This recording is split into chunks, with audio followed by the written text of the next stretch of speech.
नमस्कार. आज आपण कल्याण आणि त्याच्या आजूबाजूच्या परिसराचा चेहरा मोहरा बदलून टाकणाऱ्या दोन मोठ्या, खरं तर खूप मोठ्या प्रकल्पांबद्दल बोलणार आहोत.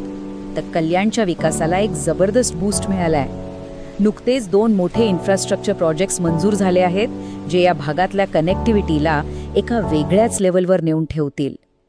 चला तर मग बघूया नक्की काय आहेत हे प्रोजेक्ट्स. आज आपण काय काय पाहणार आहोत त्याची ही एक छोटीशी रूपरेषा आहे.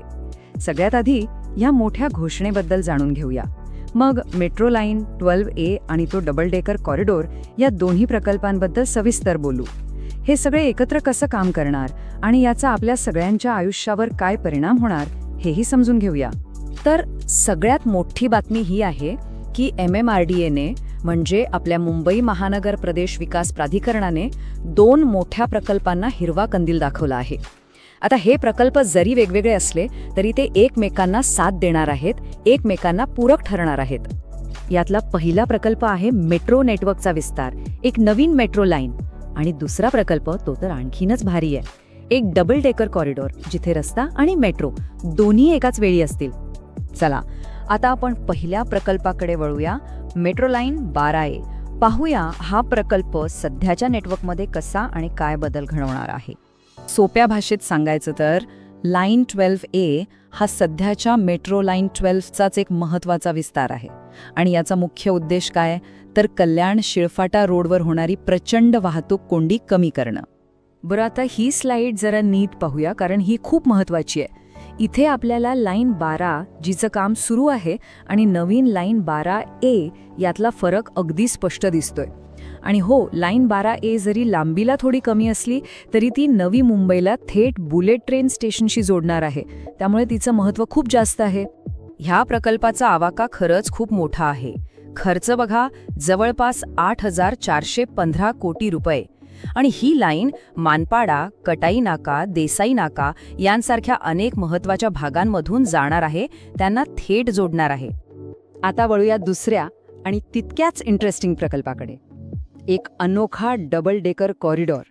म्हणजे एकाच पिलरवर रस्ता आणि रेल्वे दोन्ही.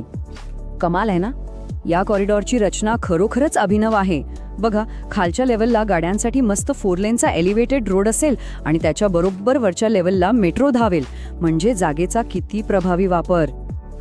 जवळपास 19 किलोमीटर लांबीचा कॉरिडॉर शिळफाटा जंक्शनीला थेट भिवंडीशी जोडेल. म्हणजे या दोन महत्त्वाच्या केंद्रांमधला प्रवास खूप सोपा होईल.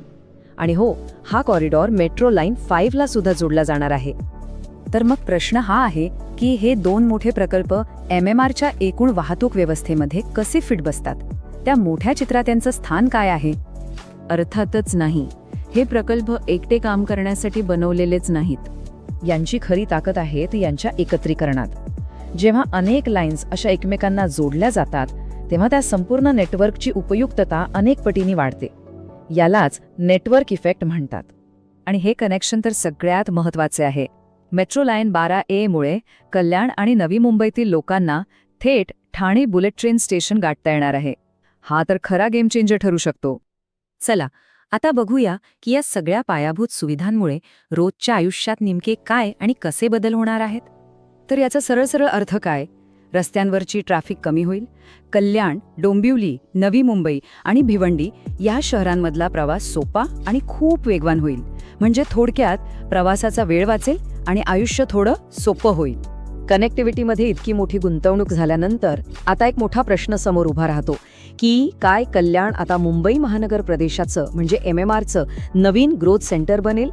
या सगळ्या बदलांमुळे या भागाचं भविष्य कसं घडेल हे पाहणं खरंच खूप इंटरेस्टिंग ठरणार आहे.